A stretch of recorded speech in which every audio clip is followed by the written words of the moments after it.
That's right. You're listening to another episode of the Co-Main Event Mixed Martial Arts Podcast. I'm Chad Dundas. That's Ben Folks. We're both longtime MMA journalists, and for the last 12 years, we've been meeting here every week to break down all the action in the wild, weird, and occasionally wonderful world of mixed martial arts. Big week, Ben. Yeah. Big week in combat sports.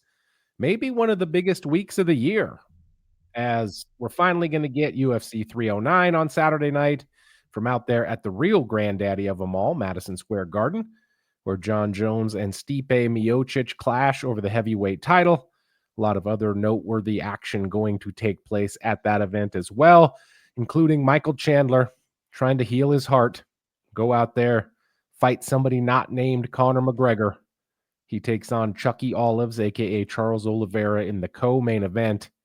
But the night before that, at Cowboy Stadium, down there in Texas, the long-awaited spectacle fight between Jake Paul and Mike Tyson, that'll air on Netflix, available to all of that streaming services, 282.7 million subscribers.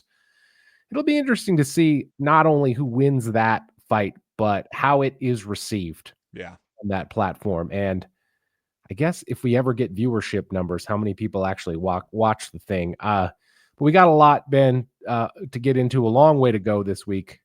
Let's dive right into UFC 309. I want to start here. We got this message from our guy, Josh Montgomery, over on Patreon.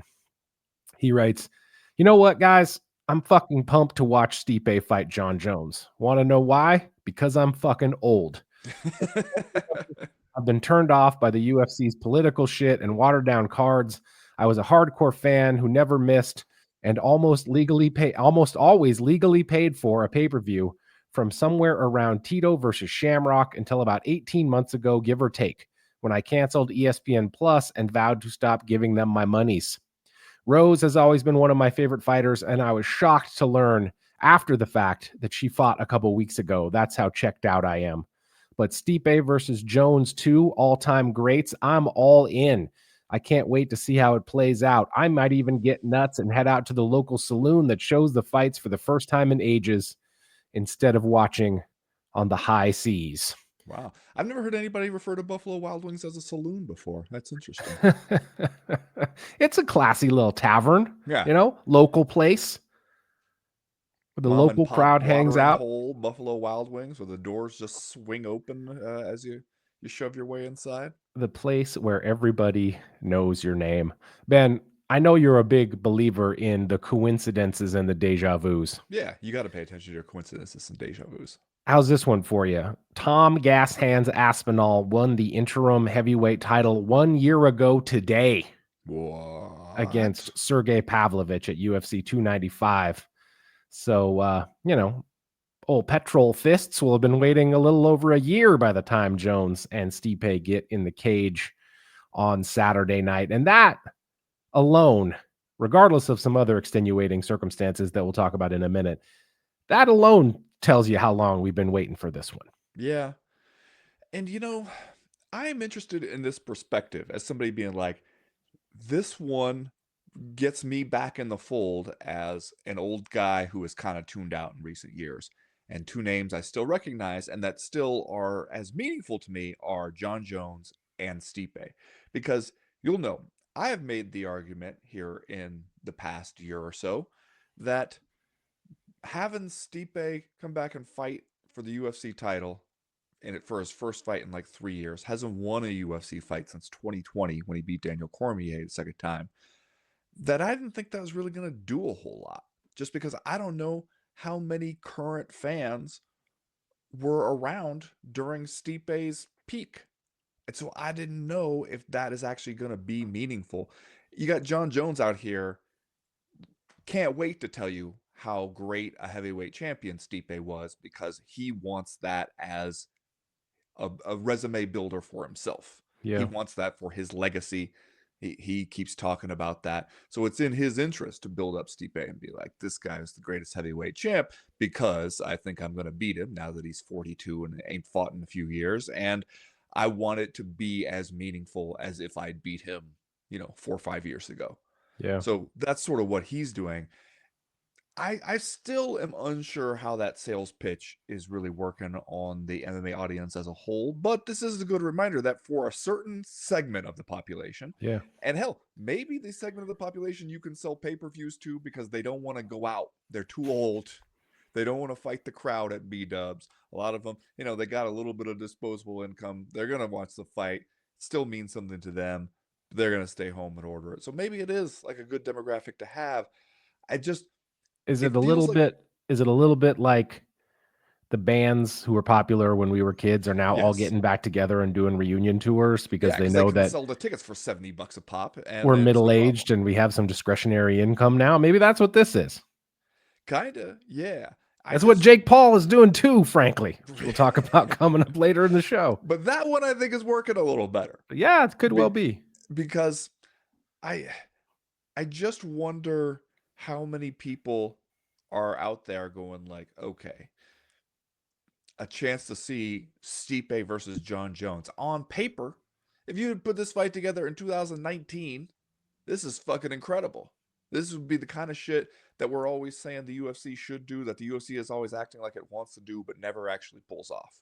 John Jones, the greatest light heavyweight, against Stipe Miocic, the greatest UFC heavyweight champ in history. This is, on paper, a huge mega fight. And yet, as we're headed into fight week, it feels like a big deal still, kind of, to the people already in the bubble. It feels like it is not reaching outside the bubble too much. And it also just kind of feels like everybody's kind of taken for granted that John Jones wins. So much of the conversation is, what does John Jones do after he beats Stipe's old ass? Like, that is the entire conversation we've been having for weeks now. It's the conversation Jones can't avoid. You look at John Jones's Twitter lately, Chad, it is all, he will get into some discourse with Yes. people on his Twitter. Yes, he will. And it's always, what baffles me is you can never tell when he's going to get into the discourse with people, because there are people constantly chirping shit at John Jones, and it's the same shit all the time that you would think it is. And he can't reply to all of it, but he'll get in the zone every once in a while. He'll have a day or two where he's just replying to randos with 26 followers who are just saying anything, and he's having this conversation with them because they will not let it go. This The question of target selection, of what you're going to do, and he is so focused on legacy. I guess what I wonder going into a fight like this is the legacy going to work the way he thinks it will? Because he's saying legacy as in, I want, Stipe has a big name, has a lot of cachet for what he did as a UFC heavyweight champion. I want to add that trophy to my case. I want to take some of that shine he built up and I want to add it to mine before I'm done. And he seems to be thinking, it doesn't matter when you beat Stipe. If you beat him when Stipe was Stipe, or if you beat him when Stipe is a guy we ain't seen in a few years, it's still Stipe. It still counts, damn it. And it's going to add to my legacy. Do you think he's right? In some ways, yeah, I think he is right because several years from now, if you're just glancing at the Tapology page, right? If you're glancing at the Wikipedia page for John Jones and you see that he goes out on a big win against Stipe Miocic, maybe you just kind of gloss over it in your own mind. Maybe you don't go back to relitigate the circumstances. Maybe that works for some people.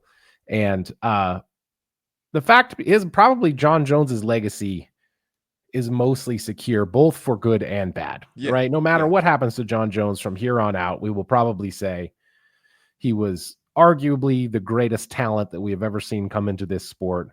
He's in the top 3 to 5 of greatest MMA fighters of all time, depending on how you want to rank him. And he was also a guy who shot himself in the foot on a personal level at every chance that he got and never stopped doing that, no matter how yeah. old, how quote unquote mature, no matter how many second chances he got, no matter how many times he was allowed to start over, he always kept fucking up. And so I think that is probably already set in stone as his legacy. He's trying to add to it, obviously, with this heavyweight run. And so some of that, I think, hinges on what happens Saturday night. But I think Maybe it depends on whether or not this is the last word on John Jones's career, right? There's this he says that he probably won't fight Tom Aspinall. He is indicating this is probably going to be the end for him or has indicated that in the past. But let's say it's not, right?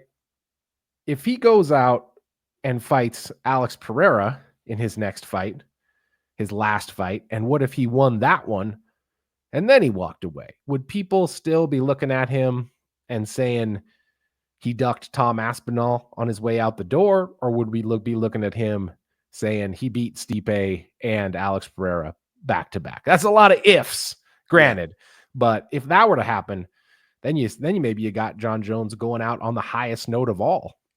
Yeah, I think it's a kind of a conversation about what point is somebody trying to make when they go back and reference the Tapology page of John Jones years from now, you know? Because we've talked about you can do this to any fighter's career. You can go back and be like, okay, he beat this guy, but here's why that one wasn't that important. He beat this guy, but then that guy went on to suck years later, and so therefore that one doesn't mean anything. You can always do that. And if somebody, if that scenario that you laid out came to pass, and if somebody was trying to do the thing of, yeah, John Jones wasn't as good as you guys think, surely they would point to him avoiding Tom Aspinall. And they would say John Jones wanted to go up and be the heavyweight champ, but he didn't really want to fight too many actual in their prime heavyweights. That he went up, he fought Cyril Gahn, who had major deficiencies he was able to exploit. He fought an old and very rusty Stipe, and then he went back and fought a light heavyweight who had actually been a middleweight. Like he just wanted to be the bigger guy. He didn't want to fight anybody big and actually scary. Like that's what somebody would say. Right. Whereas if somebody were trying to make the case from the other side, they'd just read off the names that John Jones beat and the complete lack of names of people who beat him. So I do think that's it's interesting to me that John Jones will kind of simultaneously make the case. I don't care what you guys think about my decision making here. I'm doing it for legacy. And it's like, but that what do you think legacy is? Legacy is what people think of you after you're gone. It's what they say about you after you're gone. That's what legacy is. It's not like a set in stone thing that where you just do these things and it equals this no matter what anybody thinks. Like legacy is a form of public opinion. And this, he posted this, I believe this was on Friday, and this tells you something too, that here he was a week out from this big title defense against Stipe, and most of what he's doing online is sort of defending himself against people who are like, why won't you fight Tom Aspinall? You're ducking. And he posted this thing. As at this point in my career, every decision is rooted in purpose. My journey isn't dictated by hype or outside opinions. It's about crafting a legacy that speaks for itself one step at a time. I'm here to do what's right for my career and my legacy with a vision that's clear and unshakable, focused, driven, and in complete control of myself. Lol. Here I pause for an editorial lull. The story continues, and it's unfolding exactly as I've envisioned. So he's telling us, like, hey, I don't care if you guys think I should fight Aspinall. I'm doing this because I want to have this legacy. And maybe John Jones himself is a gentleman of a certain age for whom the name Stipe still means a whole lot more than it does to some of these young bucks in the Yeah. game who weren't around when so like that would be understandable too.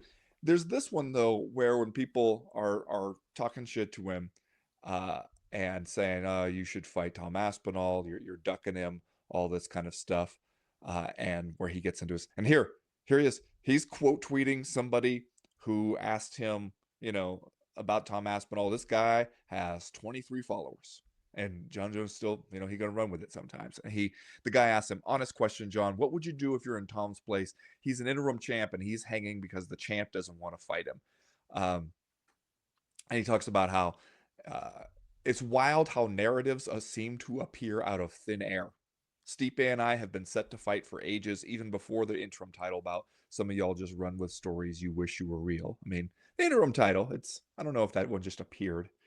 Um, but then he also, when somebody asks, in all honesty, why are you scared of fighting Aspinall? Now, it should be noted, this is somebody with 378 followers. So again, he's doing the thing. The person also has an English flag emoji in their name. So maybe they're coming at it with a certain perspective. And this one he quote tweets and he says, I know it's hard for a lot of you guys to grasp, but based on his resume today, fighting and beating him would change nothing about my legacy. I would literally be in the same position I am now, the GOAT.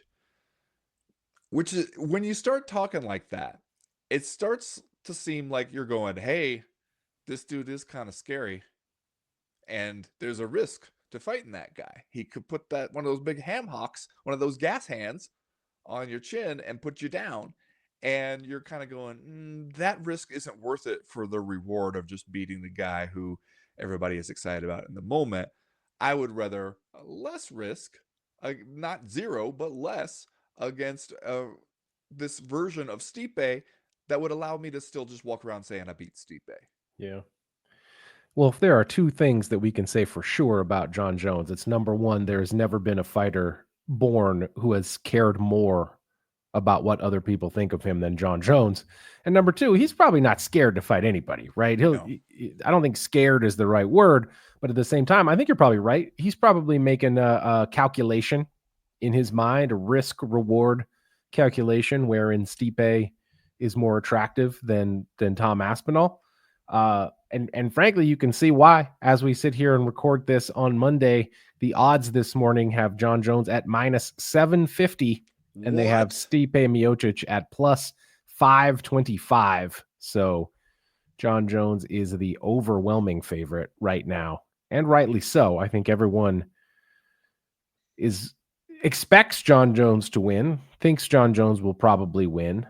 But one thing that I've mentioned before, and I'll just go back and say it again, is that we have a grand total of 2 minutes and 4 seconds of tape on John Jones as a heavyweight, because that is how long it took him to take down Cyril Gahn and choke him against the fence at UFC 285. We still don't really know how John Jones will react in this weight class if he has to face any kind of adversity at all.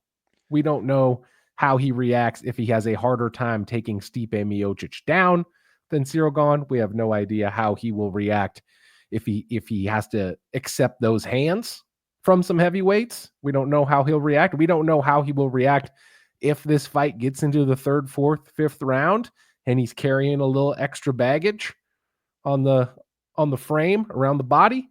We don't know how his gas tank will react. There's just a lot of unknowns about John Jones in this weight class. Now, do we have a tremendous amount of anecdotal historical evidence to suggest that John Jones will still be very, very good at heavyweight, regardless of how any of these fights go? Yeah, we probably do. Yeah. But we've seen this happen to people in the past, right? Where their previous performances are almost so dominant that we don't see their weaknesses until someone comes along and puts them in a position where they can exploit those weaknesses. I fully expect John Jones most likely wins this fight, but if Stipe Miocic came out here and proved to be a little bit of a more difficult opponent than John Jones expected and somehow manages to tip this in his favor, I also won't be shocked. I'll just say it.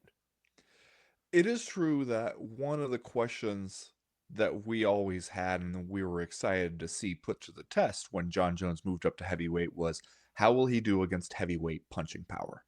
And you're right that so far we have received zero answer to that, because Cyril Gahn did not manage to stay upright long enough to even land a punch on him. And so, yeah, I guess we still don't know. It also seems like the we don't know exactly what to expect out of this version of Stipe, because it's like when we saw him in 2020 against Daniel Cormier as they completed their trilogy, he was still real good. He was still real, real good. Yeah. Then he fights Francis Ngannou, who just melted him. And it's not like there's a ton of shame in that, because he had beat Ngannou with his wrestling earlier, but then Ngannou just flat out got better since the first time they fought. I also don't know if maybe age and the mileage started to catch up to Stipe a little bit, because he just never looked like he really had anything for Ngannou in that second fight. And then we haven't seen him since. Now, sometimes I think that kind of time off can be really good for fighters, especially experienced fighters like that, where it's not like they're going to forget how to fight. The body can heal up. They can maybe even work on some things, add some new things, because they're not constantly in training camp mode and just trying to get ready for the next one. I feel like that can be good. It's also, though, tricky to go from being a heavyweight in his late 30s to a heavyweight in his early 40s. It does feel like maybe sometimes we see guys sort of cross a line there. And if he shows up and he just looks like a shadow of his former self, I will also not be surprised by that. Yeah, the last time we saw Stipe fight someone not named Francis Ngannou or Daniel Cormier was 2017. So it has been a while since we saw him in the cage with someone else. Yeah, that said, like I hear what you're saying. He is almost certainly a little bit past his prime, but do you really expect an athletically different Stipe at 42 than he was at 38? I suppose it could happen, but I don't know. If we didn't see a huge drop off, I, I wouldn't be surprised if he came out there just as dangerous as he ever was. Now, does that mean he can beat John Jones? I don't know. But I feel like, as you said earlier, almost all of the conversation around this fight presupposes a John Jones victory. When you even hear it from Dana White, where he'll catch himself every once in a while and be like, you know, uh, after this fight, I think what John will do, whoever the winner, I think the winner will give Tom Aspinall his shot. Like they won't ride off into the sunset, and it's just like we are. Nobody's sitting around being like, "What will Stipe decide to do after he wins this fight?" Nobody's really having that conversation. And the John Jones one is the one where it's just like, oh, what will he do? Will he retire? Will he fight Alex Pereira? Will he fight Tom Aspinall? All that. I still kind of want to believe that to the extent that he's throwing cold water on the Aspinall idea is at least partially a negotiating ploy, and Yeah. partially probably stubbornness. That once John Jones decided he was fighting Stipe, he wasn't going to be talked out of it. And when people started to go to him like, "No, you should change up and fight Tom Aspinall," he was just like, "You're not going to tell me what to do. I'm not going to follow the whims of the mob. Once I've decided it's Stipe, then damn it, it's Stipe." I also still maintain, even if John Jones were to follow through on whatever these retirement plans are, if he were to retire after Stipe, if he were to do one more and then, win that one and retire, he's going to retire. The sport is going to shock him with how fast it sort of moves on. Not that it will forget somebody like John Jones. He's going down as definitely the greatest light heavyweight we ever had. And even if you are one of these people who are, maybe you're a Habib homer, maybe you're a GSP guy, you got to put John Jones in your top 3 all Yeah. time. And it'll always remember him that way. But I think after 6 to 9 months, maybe a year, and watching how quickly, the UFC promotional machine, whoever got a belt, whoever got a next fight to sell, that person suddenly is going to become amazing to the Yeah. UFC. We're going to be told over and over again. And he's going to be like, wait a minute, what about me? I don't think it's going to be easy for John Jones to just step out of the way and let everybody else have that spotlight and move on to whatever the next phase of his life that he thinks is going to be. I think he's going to miss it. I think he's going to feel like maybe, I walked away too soon. Maybe I also kind of don't know who I am without this. It's been a constant, like his entire adult life. So I think you see John Jones step away at some point, and then you see John Jones come back. Maybe you see that happen a few times, depending on how it goes. Because don't you think John Jones could go home for 2 years? He could get fat. He could get in a little bit of shape, come back, and still beat 90% of light heavyweights out there. There's tons of guys in the UFC John Jones could beat, even if he was just screwing around. I think it's very possible that both guys retire after this fight, kind of win, lose, or draw. And, you could make the case that they should at least say that they're retiring, that saying you're going to retire after this fight might be the most effective negotiating tactic that you could employ against the UFC right now, because chances are you're not going to get the Henry Cejudo treatment. Yeah. Chances Where they went, are, okay, thanks. Here's your gold watch. yeah, leave the belt on the coffee table next to the door on your way out. But if, as we said, Stipe's 42, John's is kind of at least giving some lip service to the idea that this could be his last fight. You put on this extravaganza, UFC 309 at Madison Square Garden, and both of the heavyweights in the main event walk away when it's over, then you're kind of back to square one. You're promoting Tom Aspinall to your heavyweight champion, your regular old heavyweight champion, your undisputed heavyweight champion. Maybe you're calling Cyril Gahn again. What's up, bud? What you doing? Bonjour. Hey, petrol hands. Lucky to meet a guy named Jailton Almeida. See you at UFC 315 or whatever. So I don't know. It'll be interesting to see what happens in this one. How large do you think Big Fran still looms over this fight? Because heading into the UFC 309, the UFC is doing the thing it does where it's going to try to pretend like neither of these guys has ever lost, and there was never a guy named Francis Ngannou who knocked out Stipe Miocic and walked away from the UFC as its heavyweight champion. You know the UFC will commit itself to that course of action. Will not want to talk about Francis Ngannou, especially because of how Dana White feels about him now. And yet, how do you not? Especially on fight night where we're doing the broadcast, everything, how do you not at least mention as part of the many unknowns headed into a fight like this, how does Stipe come back after having his head damn near knocked off in his last fight and then sort of disappearing from view for the next 3 years? How do you not at least have that conversation? Like, that's when I wonder sometimes, what would it be like to watch a UFC event if it was a real broadcast and not a company broadcast? If it were not just like the UFC's people towing the UFC line and following whatever narrative they want. Because that's sometimes, honestly, when I am grateful for Joe Rogan on the call on some of these, because Joe Rogan will go off message. Yeah. He's at the point where it's not like the UFC can really get too mad at Joe Rogan and be like, you're fired. He can't do that. If he wants to talk about Francis Ngannou, he can get out there and talk about Francis Ngannou, and I hope he will. Because I don't see how you tell the story of what's going on here without Francis Ngannou in it. It was what John Jones originally moved up to heavyweight for, right? Was because he saw the potential in that fight, and he said he had been told over and over by the UFC, in order to make more than whatever the standard champion pay they were giving him at the time, what you would have to do is go up and wait and do a champion versus champion super fight. And then he said, okay, I'm ready. Let's talk about the money that it'll take to do that. And the UFC went, what money? You have a contract. That's the money you get. And they got into that bullshit over where, suddenly it's John Jones who's scared to fight Francis Ngannou. And that, like, Francis Ngannou was the catalyst for how we ended up here in a lot of ways. So I don't see how you just ignore that without having to work so hard to ignore it that you sort of just bring more attention to it. Yeah.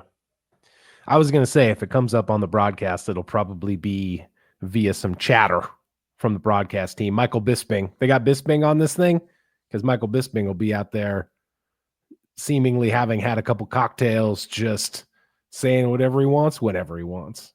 Same is true with Joe Rogan. So if Big Fran is going to get a mention, it probably comes from a guy like that.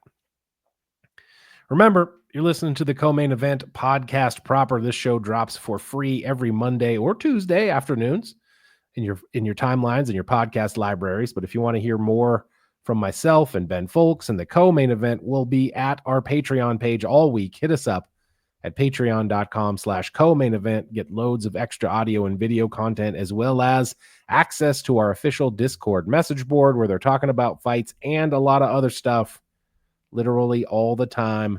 Hit us up at patreon.com/co-main event. We got a bunch of handy tiers of patronage. We'd love to see you join the team at patreon.com/co-main event. Another great way to support the show is by going to co-mainevent.com and checking out our merchandise shop.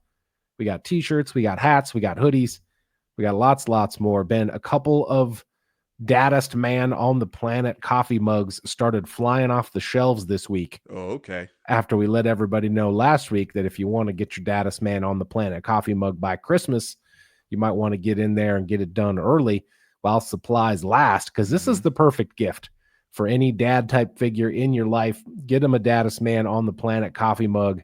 They'll be a cherished possession of theirs once they find it under the tree. We've also got Bobby Nux t-shirts for the Robert Whittaker fan in your life. We got Volcomania t-shirts for your Alexander Volkanovsky fan. We got all kinds of stuff. Just head over to comainevent.com and click the link at the top of the page that says shop. As always, we partner with our friends at Superconductor on the shop. They're a brand and design studio from Portland, Oregon. We can't recommend them highly enough for all your design needs. Hit them up at studiosuperconductor.com or on Instagram at Studio Superconductor. Plenty more for us to talk about right now, like we always do about this time. Let's get into a little bit of listener mail. Listener mail.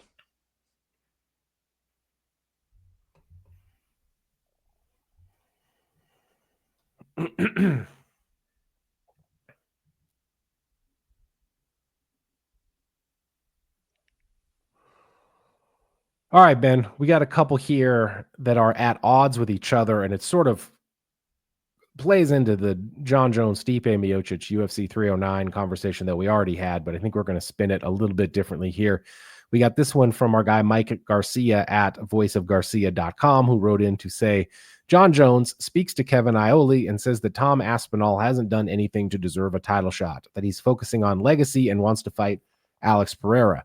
Have you not seen a more cowardly duck from the UFC? Ducking Dominic Reyes, the rematch, Francis Ngannou, and now Aspinall. How will the MMA gods smite thee and carry out their sentence of judgment? And then we got our guy Diddy's Baby Oil. Okay. So that's gross. It's topical.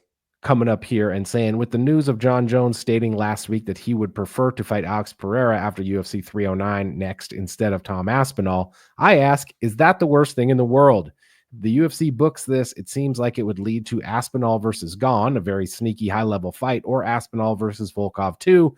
I think we could all stomach that continued hurt to Aspinall's ego if it meant this package deal. Furthermore, imagine if they put this as a main and co-main event on the same card, which for money reasons they would never do, but please go ahead, imagine, and please discuss. So I guess my question for you, Ben, is let's say John Jones beats Stipe Miocic and he does stick around. Which one of these do you want to see more? You want to see him fight Tom Aspinall for the unified heavyweight championship, or do you want to see a super fight against Alex Pereira? I'd rather see the Tom Aspinall fight, honestly, just because I think one of the things that made the whole John Jones to heavyweight interesting thing was we'd be like, all right, John Jones has clearly skilled in so many areas of the game, but also got a lot of mileage out of just being such a big light heavyweight, such a big guy for the division. And what happens when he has to go up against a bigger, more powerful dude who just brings a kind of terrifying power? What happens then? Does he find a way to win that fight? You need to find a fight that seems scary enough for John Jones that it gets us interested, because he keeps rolling in as 7-1 favorites. That doesn't seem that scary to us. We think here's another one that it seems like John Jones should win. And Alex Pereira, I think, is a super popular fighter.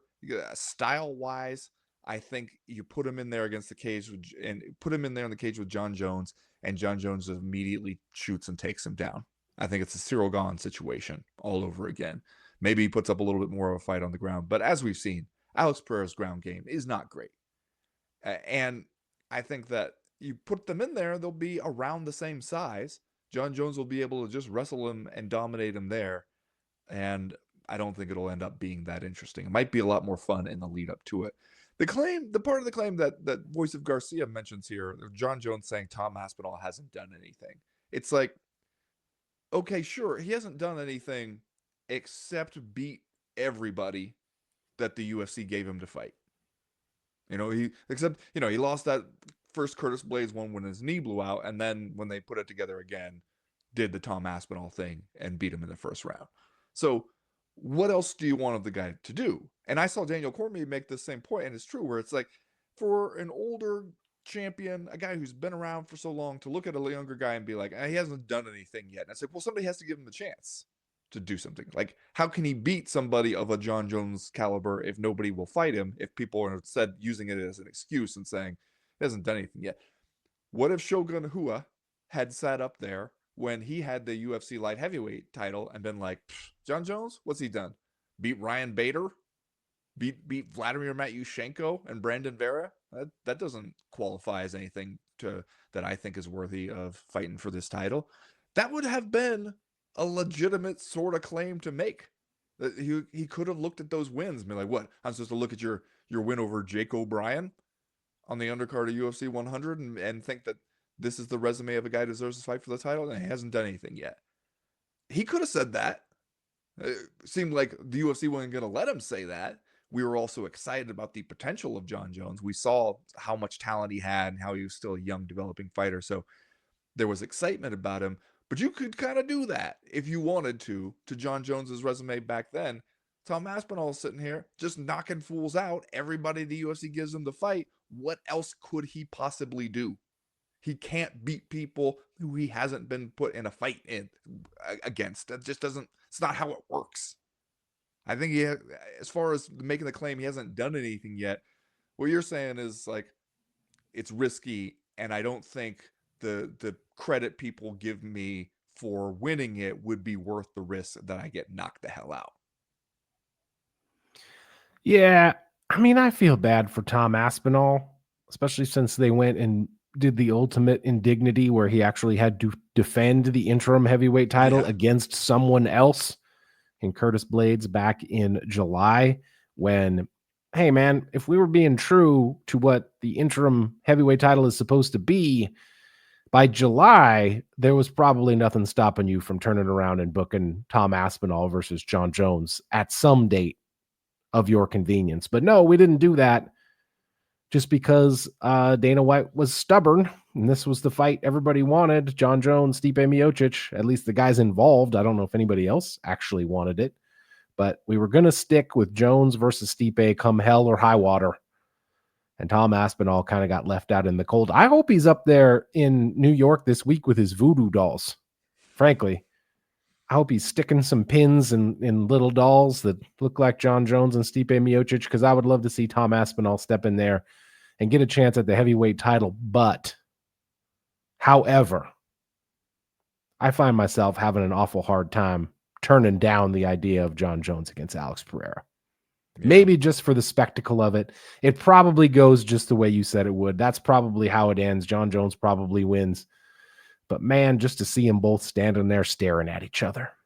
Yeah, I mean, that's one where you would get most of your excitement prior to the bell. I think you get a lot of sizzle, and then once you get around to the stake, it's going to be John Jones taking him down and submitting him in the first round. Next question this week comes to us from Ryan Robinson over on Patreon. He wrote in to say, there may be dark times ahead, but on Friday night in the legendary Lumpini Boxing Stadium in Bangkok, Thailand, Rug made history by becoming the undisputed one heavyweight world champion. 23 pounds of gold now rest around the waist of the Senegalese wrestler, and he is, once he catches his breath, probably ready to make a vague claim at being the baddest man on the planet. Okay, look, I know you're excited about Rug. You've been excited about Rug for a long time. Did you see this fight? I'm not watching it You because shouldn't. You it's shouldn't. I so advise much you to better in skip my this one. mind. I'm leaving it up to my imagination. I'm imagining it as the fight of the century. Rug emerges with the one unified heavyweight championship. Let me just say, some are saying I might have the greatest eye for talent in the sport, because I've been looking at Rug for a while and saying, future champ, he's going to have the gold, baby. You might as well put him up on the Mount Rushmore MMA fighters right now. It was ugly. Ugly stuff all around in this fight. I don't know if you saw them uh, get into a little bit of a pushing match in the hotel before this one. And it's a classic kind of MMA fighter in the hotel pushing match because everybody's in flip flops, everybody's in sandals. And so you're like, I can look at the footwear alone and know we're probably not going to get into anything serious here. That floor looks slippery as hell in flip flops. We're not doing anything. And you go out there and you have this fight that's just like, man, you got to show people this and be like, this is a title fight. You already know a heavyweight fight, a heavyweight title fight featuring Rug, and it's not over in 2 minutes. You know it's terrible. it's nothing you actually want to sit through and see. So, you know, congratulations to Rug Rug. Maybe don't put that one on the highlight reel. Speaking of guys, John Jones probably wants to duck. Rug, rug, rug, rug. We got this one from Foxbat, who wrote in to say, "Gentlemen, frequent mention is made of the quote MMA regional scene. Over the weekend, we learned that Cortavius Roman, that's not a real guy, built a record of 8-1, quote, on the regional scene. What more precisely does that term refer to? Which promotions? And are there tiers of such regional promotions, formally or informally, akin to AAA and AA in baseball's minor league or Division 1, 2, 3, and so on in collegiate sports? If so, which promotions are in which tier? Please illuminate." Here's what you got to do, Foxbat. Get yourself a subscription to thefightpass.com and just turn that thing on literally any time of day. And there will be two guys fighting in a cage from St. Petersburg, Russia, in the middle of a Wednesday afternoon. Enjoy yourself. That's what it is. Now, has the regional scene declined in recent years? Yeah, I think that there are fewer independent MMA promotions out there putting on their own shows. There's still some around. We've got one here in Montana, right? They're going around putting on regional MMA shows. And there certainly used to be levels to this shit, right? Yeah. You'd have your King of the Cage, you could have your LFA, you could have your what was the other one that Ed Suarez used to run? Was that LFA or? Yeah, he bought LFA, right? But there was another one too that was like one of the big ones that was a major launching pad for people to the UFC. A lot of that has kind of flown by the wayside now, especially I think with the introduction of Dana White's Contender Series, which has kind of taken the place a lot of these regional fighting events that otherwise would prepare guys for the UFC. But it's still out there. There's still small time shows around in various locations for young up and comers. There has to be at this point still, because where are you going to get your first half dozen fights if you are a young MMA fighter? Right. I think when it comes to trying to define what we mean by MMA regional scene, because it does get used a lot in the same way that world class sometimes gets tossed in there, where we're not really thinking through what we mean by the term a lot of times. It's just like almost programming. And you know who has a lot of opinions about what is and is not a regional scene is the King of the Cage guy, Terry Treblecock, where I've talked to him. He will go on a preemptive rant about you. How dare you call King of the Cage a regional promoter? And the thing he holds up is, look at how many different places we've done shows in all over the US and in different countries, and we've been on TV and all this kind of stuff. How can we be a regional promoter? And I feel like if we're going by what the words actually mean, there's a fair point there.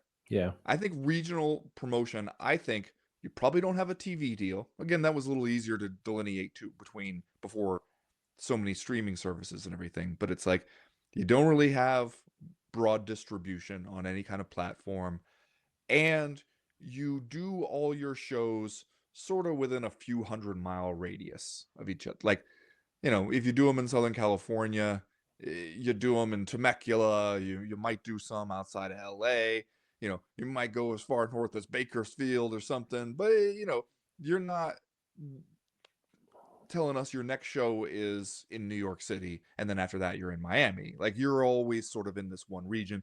And that's a viable strategy. Scotty Coker made that work for a long time, even when he was running clearly a national fight promotion in Strikeforce.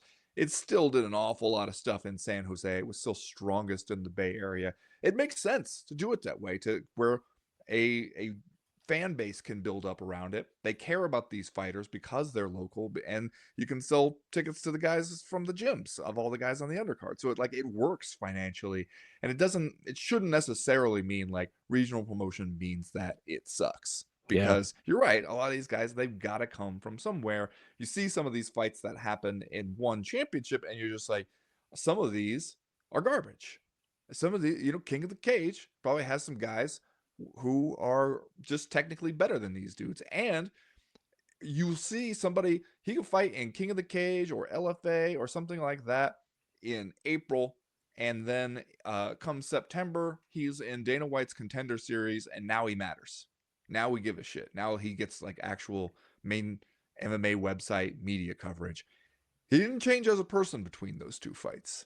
It's just that he got signed somewhere where you're like, okay, this one is on my radar. And like I care about him in a way that I didn't care about him before, but he was still good when he was fighting in the other place. It doesn't necessarily mean anything. It is just occurring to me now as we have this conversation that if you are a relatively new MMA fan, if you are a relatively new UFC fan and you have arrived on the scene of the sport where the UFC has already, grabbed the sport in its death grip that it currently has on it now, that there was a time back in the day where, yes, the UFC was probably your top promotion alongside a company like Pride, alongside somebody like Strikeforce, but it was not such a runaway success story as it is now, right? Things were not entirely as clean cut. When you had King of the Cage and Gladiator Challenge and the WEC before the UFC bought it, and you would have Rumble on the Rock, and you would have all of these different kind of mid-major, smaller promotions where people could fight and where people, frankly, build up tremendous resumes, like a Nate Marquardt, right? Type guy who was a big-time champion in other organizations by the time he showed up in the UFC. Carlos Condit was a WEC guy. Uriah Faber, like all of these guys that eventually went on to make their names in the UFC, like they all had to come from somewhere, and they came from these slightly different, slightly smaller promotions. And like I said, the UFC was always the top brand in America, but there was a time when things felt a little bit more diverse, right? Where there was this sort of like B tier, this kind of vibrant B tier of a bunch of different fight promotions that everybody kind of knew, like if Yeah. you heard some guy was fighting at Rumble in the Rock, you'd be like, oh, okay, I know what that is.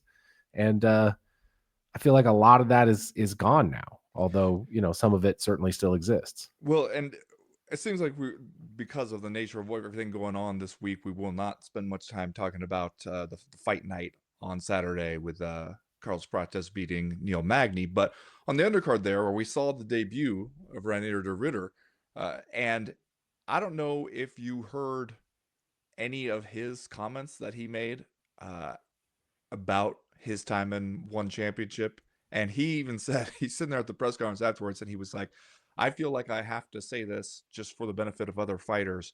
Do not sign with them. If you get an offer from one, do not take it. There's nothing there, is what he said. There are no fights. Don't take it. He was like, they treated me good in the beginning, but there's nothing there, and you'll be sorry that you signed with them if you do it. And you're just like, okay.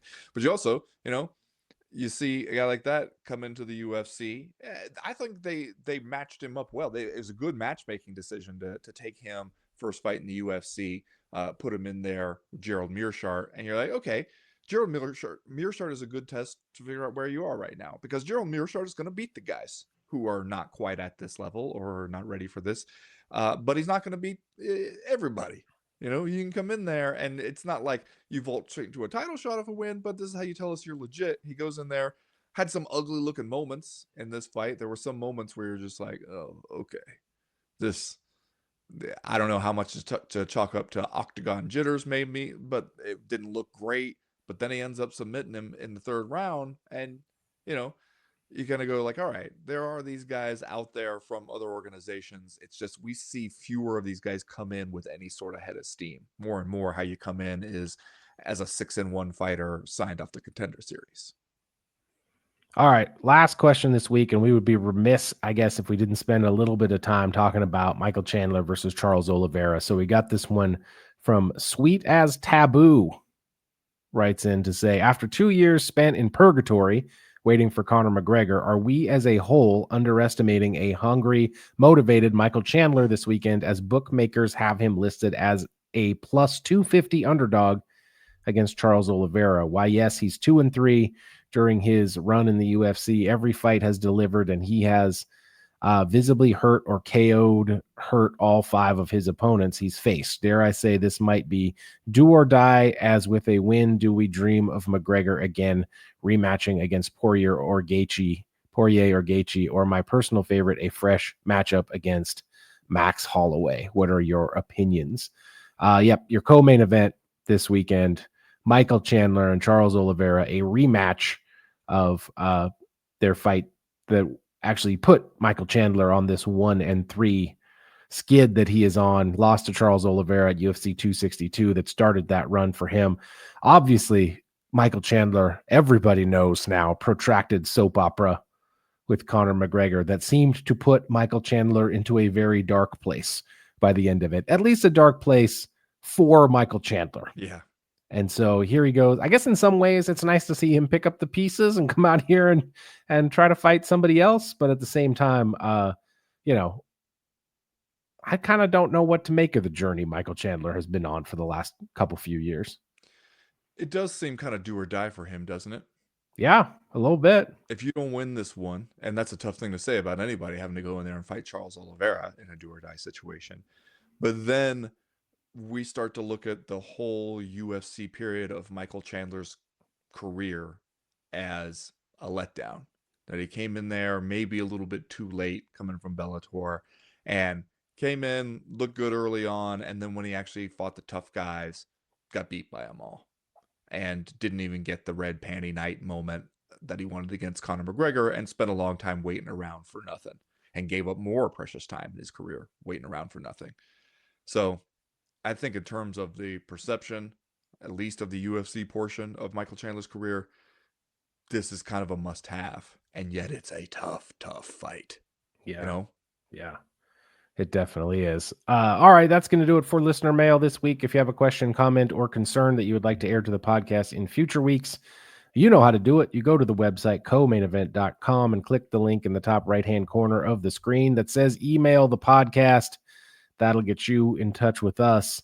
Right now, though, we still got plenty to talk about, especially vis-a-vis Mike Tyson versus Jake Paul, and we are going to get into that right after this.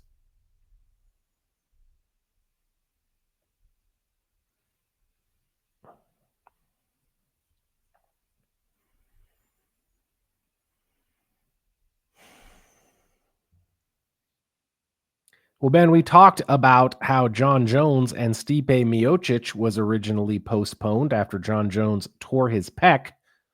Mike Tyson versus Jake Paul was also postponed back when Mike Tyson had a quote-unquote medical episode on a plane. At the time, I feel like that incident was downplayed a little bit. Come to find out later, it was a potentially life-threatening situation, and Mike Tyson had to have surgery to repair a large ulcer that he had in his stomach. We were delighted, treated to a description from Mike Tyson's own mouth this week, talking about how he was, quote, vomiting blood and defecating tar during the defecating incident. tar was the phrase that I recall.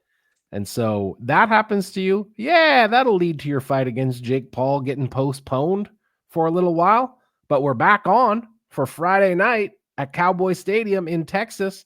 And I guess owing to all of the stuff I just said about Mike Tyson, my first question for you is, are we still okay with this?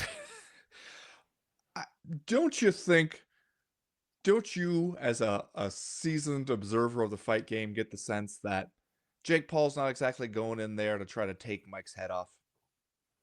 That we're selling this as an idea, as a concept, and we are not necessarily feeling like we have to give the fans Hagler Hearns once we actually get in there. Because we're making this money just for doing it. I don't see us going in there and being into some, like, Jake Paul just trying to absolutely demolish a nearly 60-year-old Mike Tyson, who, again, just because we have to repeat this phrase, was only a matter of months ago defecating tar, according to him. Mm-hmm. He asked the nurse if he was going to die, Chad, and, quote, she didn't say no. Mike Tyson is 58. We were just talking about Stipe Miocic being 42. Mike Tyson is 58. And I can't sit here and claim to know what we're going to get when these two guys get in the ring. This seems like the classic fight sports promotion where when it's over, we will all be like, oh yeah, well, that was going to suck. Yes. Like that was always going to suck from the moment it was brought up. And somehow I got suckered into watching it. And now that it's over, I feel this odd mixture of sadness and anger that it I've been happened and that had once again by the I've been, fight game. yeah. But I don't know, man. Is Mike Tyson the kind of guy that when he hears the music, he's going to dance? I mean, we're not going to have Oh, yeah. we're not going to have a pro wrestling match out there, right? It's not like we're going to go out there and have a worked. It's not going to be Muhammad Ali against Inoki. yeah, Antonio Inoki. It's not going to be that, right? So is there a chance we go out there and some stuff happens? I think Mike Tyson's gotta throw some bungalows. He's gotta at least try to throw those things and see if he can catch Jake Paul. Because Mike doesn't need to go out there feeling bad for Jake Paul. Mike doesn't need to try to protect Jake Paul's body out there. If you can catch that guy upside the head, hey, he's like 28 or whatever he is, he'll be fine. You're not worried about it. And, you win one for the old guys, and who knows, maybe you get even another big payday out of it. Mike Tyson can go out there and just throw hard. I think Jake Paul is going to stay away from him. He's going to try to jab and move. And if it gets to the point where Mike Tyson spends whatever he has in the first couple rounds, which I expect would probably be the case, I don't think Jake Paul's exactly going to go in there for the kill. I think that we are selling people this idea that Jake Paul's whole shtick works pretty well on people because he's saying, look at what a fucking brat I am. And you know that in a just world, a kind and loving God would never allow someone like me to walk the earth saying he had a win over Mike fucking Tyson.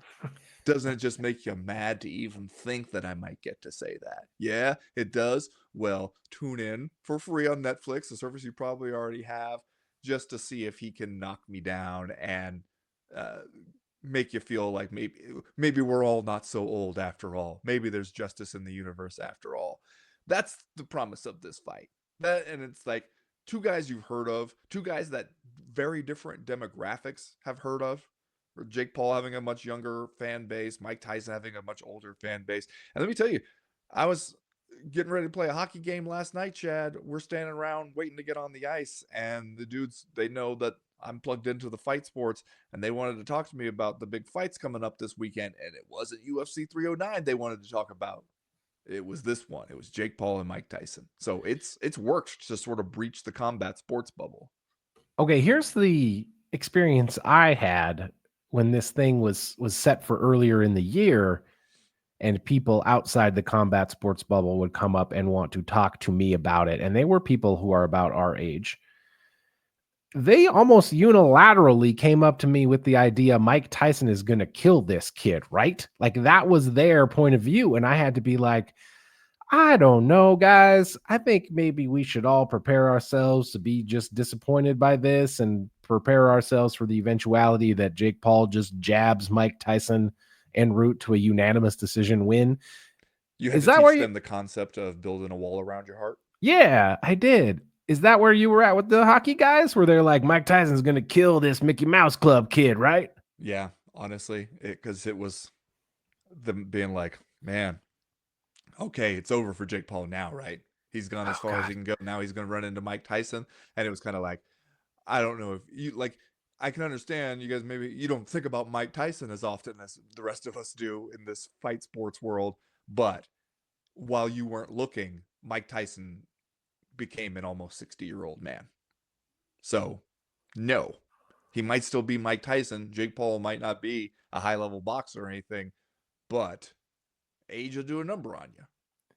And Jake Paul, I think, is smart enough that he knows what he's got and what he doesn't have. And he's not going to wade in there and let Mike Tyson have a free shot at his head. This is like Jake Paul's final form, right? Like this is Jake Paul evolving into Jake Paul's final boss fight, right? Because this is the thing. I don't want to say it's the thing he's been working toward this whole time because I don't necessarily know that that's true, but this is like the pinnacle. This is the apex of the Jake Paul promotional strategy where he fights the beloved figures of our childhood and beats them. He has done this over and over again, especially to MMA fans. The one or two times he tried to go fight legitimate boxers, nobody gave a shit. But this is the top floor for Jake Paul, right? This is as high as he can go with this promotional strategy where he is going to fight the guy who had the video game named after him when we were kids and probably beat him and just tear our hearts out like Indiana Jones in the Temple of Doom. You're saying there's nowhere to go from here? Well, I don't know about that. Like one thing we've learned about combat sports is that people keep going Yeah. even after They they should find probably something. Yeah. right. But this is like this is the biggest he could do, right? This is the fully evolved last stage of Jake Paul's promotional tactic. Is there anyone else that he could fight who would have a higher profile, would be more in some ways beloved by the generation that he is trying to troll, who could give him like a bigger fight than Mike Tyson? Barack Obama? I don't think it's the same demo. Well, you got to work different demos. Yeah, You got to spread it around a little bit. I guess so. I guess so. Here's the thing. More interesting than the fight itself, right, is the fact that Netflix is dipping its toe into this live sporting event industry, right? They've done a couple of live things before. They had the Joe Rogan comedy special. They had the hot dog eating contest, Kobayashi and Joey Chestnut, I think it was. And now here we go with Mike Tyson and Jake Paul. And it's an interesting turn of events to have Netflix come into this space because here we go. They already have a pending deal with WWE where they're going to start showing WWE Raw on Netflix. As everybody who is listening to this show knows, WWE is part of the same parent company with the UFC. And oh, by the way, come early next year, the UFC is going to be out looking for suitors to try to sign a new broadcast deal. So more than whether or not Jake Paul manages to sort of dink and dunk his way to a decision victory over Mike Tyson, I feel like it is more interesting to see what happens in and around this fight. In that, is it a success? Do a ton of people watch it on Netflix? And does it nudge Netflix closer to a pay-per-view situation or closer to a situation where live events on Netflix are just going to be a constant in our lives? I would think that Netflix, the people who agreed to pay a whole bunch of money for this one, they must understand this space well enough to know that this is a sort of unicorn. This is not, it's like Amazon when they got a deal with One Championship, that seemed to be them testing the waters to be like, how good would just some MMA do for you? If you could just pick up some, just test it out, just see. Does it bring in a crowd that we didn't already have? Are people actually watching this stuff? That seems like them testing the waters to see how much does this thing work. Jake Paul versus Mike Tyson seems like you saying, okay, there's lightning in a bottle. Not you saying combat sports is our plan for the future. I don't get the sense that they will make too many broad decisions based on success or failure, whatever that looks like, whatever their metric is for that here, because this one is just so weird and so kind of the thing that you couldn't recreate over and over again with different people, you know? Don't you expect them to be one of the companies that pursues the UFC, though? I'm sure they'll be in the conversation, but especially because of they've already done the deal with TKO to bring in the WWE. But if you think about it from Netflix's point of view, how much money do you want to plunk down all at once, snapping up a whole bunch of those? Because you do that, you pay to bring the WWE, and then you turn around and get the UFC. You might be thinking to yourself, are we just capturing different parts of the Venn diagram here? Are these largely a lot of the same people? But you also might be thinking like, then you're really heavily leveraged towards live sports all at once, and a particular and both niche live sports. You're not getting the NFL here. These are a certain type of American sports culture sideshow shit that are very popular within those communities, but it's also not the thing that translates to hundreds of millions of viewers every week. Forgive me, but I'm just going to say out loud, is there a chance that Mike Tyson puts one of those big ol' ham hocks right square on the beautiful square chin, the rugged high cheekbones of Jake Paul, and we're going to Sizzler? Is that possible? Anything's possible, Chad. Anything's possible. If you believe. Yeah, sure. Jake Paul could fuck around here, get himself into a corner, walk forward at the wrong time, eat a left hook from Mike Tyson, and be reminded that the power is the last thing to go. Sure, that could absolutely happen. I I wouldn't say it's likely to happen, but yeah, it absolutely could. So you're saying there's a chance. Yep. That's going to do it this week for the Co-Main Event podcast. Thanks, everybody, for listening. As I already said, we're over on the Patreon page all week. Check us out over there, patreon.com/co-main event. We'd love to have you. It's a party every day of the week. If not, we'll see you right back here next week for the proper. As for right now, we're done. We are through. We are out. See, the thing is, if you went and celebrated at Sizzler after a Mike Tyson win, Mike Tyson is now of the age, you'd probably see him down there at Sizzler. He'd be there with you, taking advantage of the salad bar. Oh, I'd be there like 2 hours after Mike Tyson. That guy probably comes in at 6 o'clock, gets the blue plate special, as a nice piece of fish and a delicious soup, and then he has to be home to watch his stories by 7:30. Orders the extra garlic bread, tells himself, why not? We'll stop off for some soft serve on the way home. Make an evening of it. Not every day you beat Jake Paul. I heard if Mike Tyson wins that you were going to get a tattoo. You heard that, huh? It's going to say, you just made it up right now. It's going to say Mike Tyson, Jake Paul 2024. Because I'll always want to remember that. Yeah, with a little portrait of Iron Mike. Yeah. Is that? I'm a maybe on the tattoo right now.